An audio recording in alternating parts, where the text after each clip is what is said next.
ఈరోజు మనమైతే ఒక ఎంట్రన్స్ టెస్ట్ నోటిఫికేషన్‌తో వచ్చాము. ఎవరైతే fifth, sixth, seventh, eighth and ninth క్లాస్‌కి ఆహ్, రెసిడెన్షియల్ స్కూళ్ళలో చదువుకోవాలని ఉండుంటే, ఈ అప్లికేషన్ ఇది నోటిఫికేషన్ అనేది వాళ్ళకి యూజ్ అవుతుంది. సో, మనకి అక్కడ చాలా ఆహ్, వే ఆహ్, సీట్స్ వేకెన్సీస్ అనేవి ఉండడం జరిగింది. మనకిక్కడ చెప్పారనమాట. వాళ్ళక్కడ మనకి ఏమేమి అమెనిటీస్ ప్రొవైడ్ చేస్తారు అని చెప్పేసి చూద్దాం. న్యూట్రిషన్ అండ్ డెలీషియస్ ఫుడ్ ఉంటుందంట. నోట్ బుక్స్, టెక్స్ట్ బుక్స్ ఇస్తారు. స్టేషనరీ అండ్ యూనిఫార్మ్స్ మొత్తం వాళ్ళే చూసుకుంటారు. ఇంకా మంత్లీ కాస్మెటిక్ ఛార్జెస్ కూడా ఇస్తారనమాట. ఇవి రెసిడెన్షియల్ స్కూల్స్ అనేది చాలా వరకు బెటర్. సో, బయట మనం ఫీజులు ఇప్పుడు ఎంత నార్మల్‌గా ఫిఫ్త్ క్లాస్‌కే చాలా అడుగుతున్నారు ఫీజు. అలాంటి ఫీజ్ పే చేయని వాళ్ళకి ఇది మంచిగా ఇందులో హాస్టల్స్‌లో ఉండొచ్చనమాట. మొత్తం వాళ్ళే ఇస్తారు. ఇక్కడ మనకి ఇది వచ్చేసి సొసైటీ అన్నమాట. ఇది ఏ సొసైటీకి ఏ క్యాస్ట్ వాళ్ళకి ఎంతెంత రిజర్వేషన్ ఉంది అని చెప్పేసి ఇక్కడ మనకి ఇవ్వడం జరిగింది.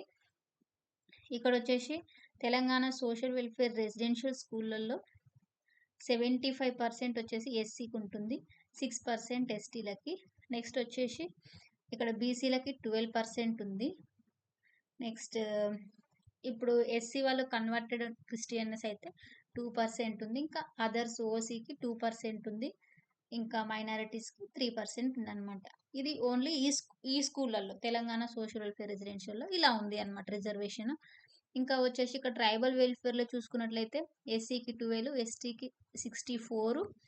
ఇంకా ఇక్కడ ఎస్టీ వాళ్ళు ఏజెన్సీ కేటగిరీ అయి ఉంటే మాత్రం 10%. ఇంకా బీసీలకి 5% ఉంది. ఓసీలకి 3, ఇంకా ఫిజికల్లీ హ్యాండిక్యాప్డ్ వాళ్ళకి 3%, ఏజెన్సీ ఎంప్లాయీ కోటాలో ఉన్న వాళ్ళకి 3% అన్నమాట. ఇంకా ఇక్కడ బీసీ వెల్ఫేర్ వచ్చేస్తే ఏ వెల్ఫేర్‌లలో ఆ వెల్ఫేర్ వాళ్ళకి ఎక్కువ పర్సెంట్ అనేది ఉంటుందన్నమాట. ఇక్కడొచ్చేసి ఎస్సీలకి 15, ఎస్టీకి 5%, బీసీ వాళ్ళకొచ్చేసి 75%. నెక్స్ట్ ఇక్కడ ఏజెన్సీ వాళ్ళకి 2% ఇలా ఉంది. జనరల్ రెసిడెన్షియల్ స్కూల్స్ వచ్చేసి 15% వచ్చేసి ఎస్సీలకుంది. 6% ఎస్టీలకి. 29% వచ్చేసి ఇక్కడ BCA, BCB, BCC, BCD, BCE ఇలా ఉంది అన్నమాట. సో, మనకిక్కడ పర్సెంటేజ్ కూడా ఇచ్చారు. సో, టోటల్‌గా 29% ఓవరాల్‌గా అయితే మనకిక్కడ బీసీ వాళ్ళకి ఉండడం జరుగుతుంది. సో, ఇక్కడ మనం చూసుకున్నట్లయితే మొత్తం మనకి ఎన్నున్నాయి? 643 రెసిడెన్షియల్ స్కూల్స్ అనేవి ఉన్నాయని చెప్పేసి చెప్తున్నారు. ఇందులో అయితే వాళ్ళు అంటే ఫిఫ్త్ క్లాస్‌కి అంటే సిక్స్త్ నుంచి నైన్త్ వరకి వేకెన్సీస్ ఉన్నాయని చెప్పేసి చెప్తున్నారు. ఇంకా మనకి స్పెషల్ స్కూల్స్‌లలో కూడా వాళ్ళు తీసుకోవడం అనేది జరుగుతుంది. ఇక్కడ సైనిక్ స్కూల్, ఇంకా రుక్మాపూర్‌లో ఉంది అంట. ఇంకా ఫైన్ ఆర్ట్స్ మల్కాజ్గిరిలో ఉంది. ఇట్లా సీఓఈ కొన్ని సెంటర్ ఆఫ్ ఎక్సలెన్స్ స్కూల్స్ కూడా ఉంటాయన్నమాట. అందులో గూడా వీళ్ళు తీసుకోవడం అనేది జరుగుతుంది. గౌల్డొడిలో ఉంది. అల్గునూరులో గూడా ఉంది అన్నమాట. ఇక్కడ చూసుకున్నట్లయితే మనకి ఏ స్టూడెంట్ ఎంత ఏజ్ వరకు ఉండాలి అని చెప్పేసి చెప్తున్నారు. ఇక్కడ ఫిఫ్త్ క్లాస్‌కొచ్చేసి SC, SC triple and triple C, ST వాళ్ళొచ్చేసి ఇక్కడ ఉంది కదా! 2012 నుంచి 16 వాళ్ళు ఇట్లా ఉండాలి. మనకిక్కడ 31st 8th మంత్ 2025 లోగా బిలో 13 ఇయర్స్ అనేది ఉండాలి అన్నమాట. ఇక్కడ చూసుకున్నట్లయితే బీసీలు, మైనారిటీ వచ్చేసి లెస్ దాన్ 11 ఇయర్స్ ఉండాలి. ఈ డేట్ మాత్రం మనకిక్కడ 31st 8th 2025 లోగా ఈ ఇయర్స్ కంటే తక్కువ ఉండాలి.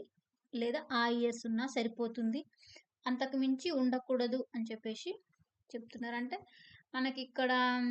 ఇక్కడ చూసుకున్నట్లయితే ఈ 2014లో పుట్టినట్లయితే ఎలిజిబుల్ అవుతారు. ఇంకా ఇక్కడ చూసుకున్నట్లయితే మనం అందరికి 6థ్‌కి, 7థ్‌కి, 8థ్‌కి, 9థ్‌కి గూడా అలాగే మనకి ఏజ్ లిమిట్ అనేది ఇవ్వడం జరిగింది.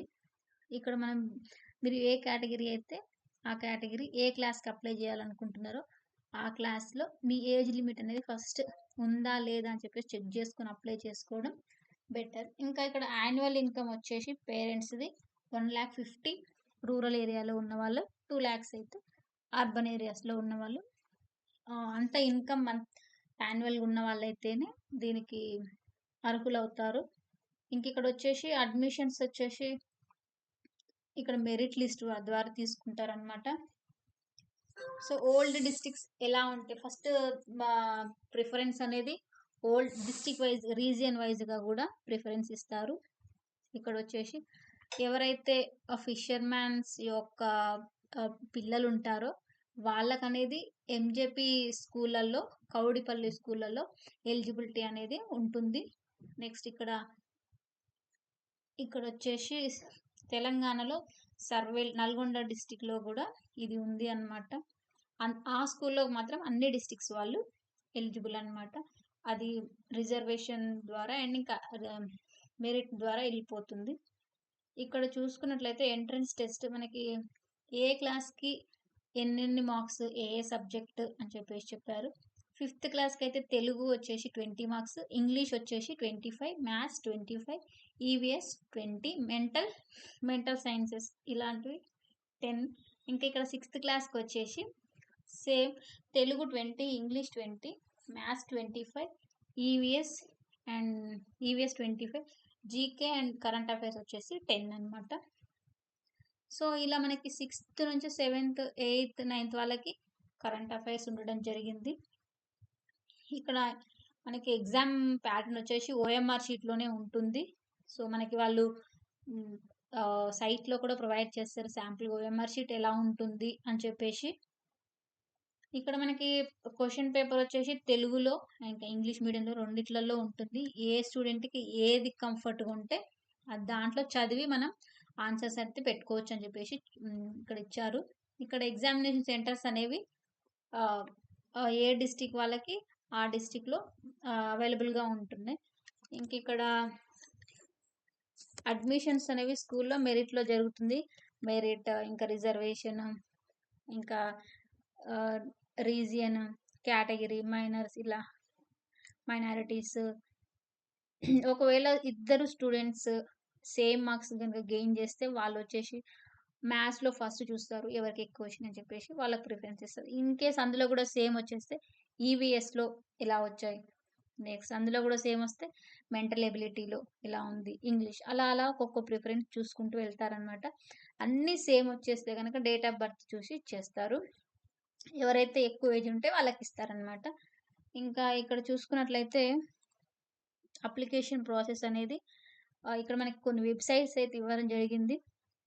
ఆ వెబ్సైట్స్ ఎక్కడ అప్లై చేసినా పర్వాలేదు.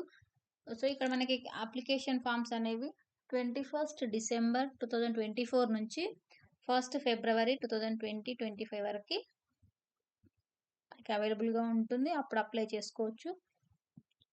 ఇక్కడ ఫస్ట్ అయితే మనం పేమెంట్ చేయాలి, తర్వాత అప్లికేషన్ అనేది ప్రాసెస్ అవుతుంది. ఇక్కడ మనకి ఏమేం కావాలి అని చెప్తే ఇన్కమ్ సర్టిఫికేట్ మనకి 1st January 2024లో కనుక ఉంటే సరిపోతుంది. ఇక్కడ వచ్చేసి క్యాస్ట్ సర్టిఫికేట్ ఓసీ వాళ్ళైతేనే అప్లోడ్ చేయాలి, వేరే వాళ్ళు అవసరం లేదు. బర్త్ సర్టిఫికేట్ లేదా మనకి పాస్పోర్ట్, ఏదైనా గవర్నమెంట్ డాక్యుమెంట్ ఇష్యూ చేసింది ఉంటే అది తీసుకోవచ్చు. ఆధార్, ఆన్లైన్ పేమెంట్ ఫెసిలిటీ కూడా మనకి నెట్ బ్యాంకింగ్ యూపీఐ ద్వారా ఉంది అని చెప్తున్నారు. ఇంకా మనకి ఏమేం కావాలి అప్లికేషన్కి, పాస్పోర్ట్ సైజ్ ఫోటో ఒకటి, ఇంకా సర్టిఫికేట్, ఇంకా ఎవరైనా ఫిజికల్లీ హ్యాండిక్యాప్డ్ అనుకో వాళ్ళకైతే మాత్రం సర్టిఫికేట్ అనేది ఉండాలి.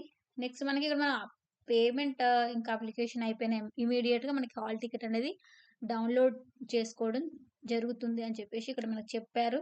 ఇంకా వీళ్ళకి ఇక్కడ ఎలా ఆన్లైన్ అప్లికేషన్ ఫామ్ అనేది ఫిల్ చేయాలని చెప్పేసి చెప్తున్నారు.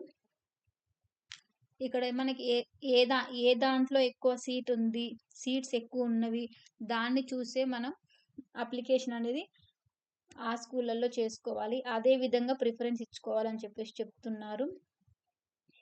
ఒక ఆన్లైన్ అప్లికేషన్ ఫామ్ ఫిల్ చేసేటప్పుడు కేర్ఫుల్గా డీటెయిల్స్ అనేవి ఎంటర్ చేయండి. ఆ తర్వాత ఏదైనా మిస్టేక్ అయితే మాత్రం మాది బాధ్యత కాదు అని చెప్పేసి చెప్తున్నారు. ఫోన్ నెంబర్స్ ఏమన్నా ఉంటే మదర్ది కానీ ఫాదర్ది కానీ ఇవ్వండి. ఎవరైతే మీ సేవలు చేస్తారో వాళ్ళది ఇవ్వకండి, తర్వాత కమ్యూనికేషన్ ప్రాబ్లం అవుతుంది అని చెప్పేసి చెప్తున్నారు. ఏదైతే మనం అప్లికేషన్‌లో పెడతామో అదే ఫైనల్. ఆ తర్వాత చేంజ్ చేసుకోవడం కుదరదు అని చెప్పారు. ఎంట్రన్స్ టెస్ట్ ఎంట్రన్స్ టెస్ట్‌కి అటెండ్ అయినంత మాత్రాన వాళ్ళు అడ్మిషన్‌కి ఎలిజిబుల్ అని కాదు.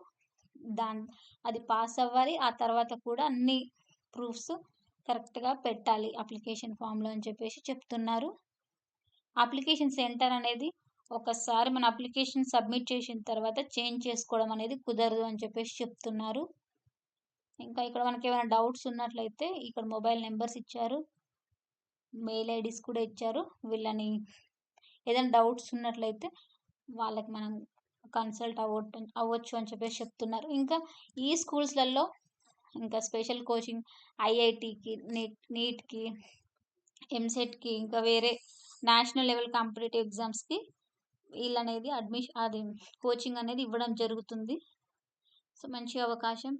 మీ దాంట్లో ఎవరైనా పిల్లలు ఇంతవరకు రాకపోతే సీట్స్ ఈసారి ట్రై చేయమని చెప్పండి. నెక్స్ట్ క్లాస్‌కైనా ఈసారి వస్తుండొచ్చు. సరే ఫ్రెండ్స్. ఈ ఈ ఈ యొక్క ఇన్ఫర్మేషన్ మీకు యూజ్ అనిపిస్తే మీకు తెలిసిన వాళ్ళకి ఫార్వర్డ్ చేయండి. Bye friends.